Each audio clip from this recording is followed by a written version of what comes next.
अब बढ़ते हैं अगली खबर की ओर, जो कि धर्मनगरी हरिद्वार से है।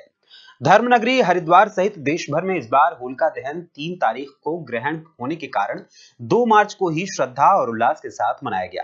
पौराणिक मान्यताओं के अनुसार शुभ मुहूर्त और ग्रहण के प्रभाव को देखते हुए श्रद्धालुओं ने एक दिन पहले ही होलिका दहन कर परंपरा निभाई। इस मौके पर लोगों ने बुराई पर अच्छाई की जीत का संदेश दिया। होलिका दहन का पर्व आस्था, विश्वास और विजय का प्रतीक माना जाता है। मान्यता है कि भक्त प्रहलाद की अटूट भक्ति और सत्य की शक्ति के आगे अहंकार और अत्याचार का अंत हुआ था और हर हाल में बुराई हार गई थी। जब दैत्यराज हिरण्यकश्यप ने अपने पुत्र प्रहलाद को भगवान की भक्ति से रोकना चाहा, तब उनकी बहन होलिका को भी उन्होंने इसमें शामिल किया और होलिका को यह वरदान प्राप्त था कि होलिका अगर जलती हुई आग में भी बैठ जाती हैं तो आग उन्हें कोई भी नुकसान नहीं पहुंचाएगी। और इसी वरदान का सहारा लेते हुए हिरण्यकश्यप ने प्रहलाद को जब भक्ति से रोकने का प्रयास किया और भक्ति उन्होंने भगवान की नहीं छोड़ी, तो ऐसी अवस्था में हिरण्यकश्यप ने उन्हें मृत्यु के घाट उतारने का एक और संकल्प लिया और उसी में होलिका को यह बताया कि तुम एक चितानुमा लकड़ियां सजाई जाएंगी, उस पर बैठोगी और तुम्हारी गोद में प्रहलाद बैठा होगा और जब तुम्हें चूंकि वरदान प्राप्त है तो आग तुम्हारा कुछ नहीं बिगाड़ेगी, लेकिन प्रहलाद जलकर भस्म हो जाएगा।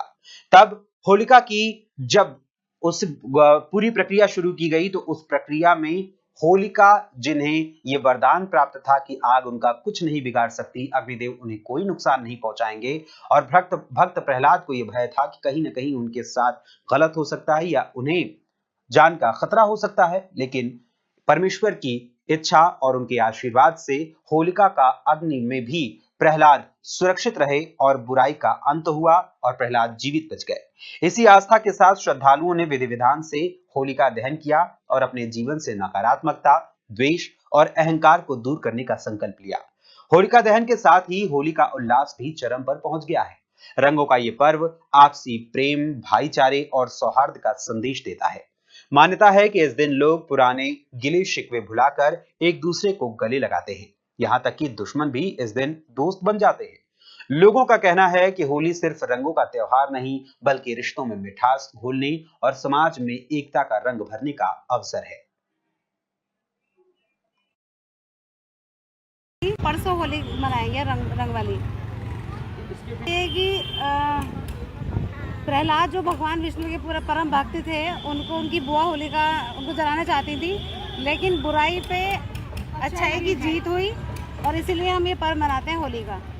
अच्छा, आज मतलब यहाँ पूजा कैसे, मतलब कितनी चीज़ों से माता की, मतलब होली माता की पूजा गुजिया, मिठाई बनाते हैं, गुजिया हो गई या जो अपना लगता है सब, दही बल्ले हो गए, सब बनाते हैं, अच्छे अच्छे पकवान बनाते हैं और वही सब यहाँ भी चढ़ाते हैं जो बनाते हैं घर में। कब आपके यहाँ रंग खेला जाएगा? 4 तारीख को, परसों रंग खेला जाएगा क्योंकि कल ग्रहण है इसलिए। और सभी को हैप्पी होली, बढ़िया से सेफ होली, बढ़िया से होली खेलें सब लोग। मतलब आज होली पूजने आया, क्या कहना चाहेंगे? मेरा नाम स्वाति है और आज होली दहन है रात को, और क्या कहते हैं 4 तारीख में हम कलर वाली होली खेलेंगे। कल ग्रहण लग रहा है, चंद्र ग्रहण, इसलिए तो कल नहीं खेली जाएगी। और अच्छे अच्छे पकवान बनाते हैं, गुंजिए, मट्ठी, पकवान, कचौड़ी, ये सारी चीज़ें। And all of you happy Holi. आज होली का पूजन कर रहे हैं तो कैसा मतलब फील हो रहा है यहाँ के, मतलब लोग आए, क्या मतलब क्या संदेश देते हैं? होली की पूजा क्या कहते हैं, जो विष्णु भगवान थे उनके प्रिय भक्त थे प्रहलाद, तो इसलिए ये पूजा हो रही है। नाम नंदिनी दीक्षित है। आज होली इसलिए पूजा कर रहे हैं कि कल होली ग्रहण लग रहा है, इसीलिए आज पूजन है। 4 तारीख को होली खेली जाएगी। किस तरह से होली का मतलब पूजन करते हैं आप लोग? किस तरह से, मतलब किस भगवान से?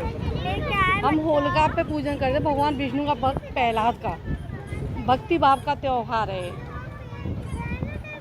मिठाइयाँ भी बनाई जाती हैं, रंगों का त्यौहार है, खुशियों का त्यौहार है, ये बहुत अच्छी तरीक़ा से मनाया जाता है। हैप्पी होली। और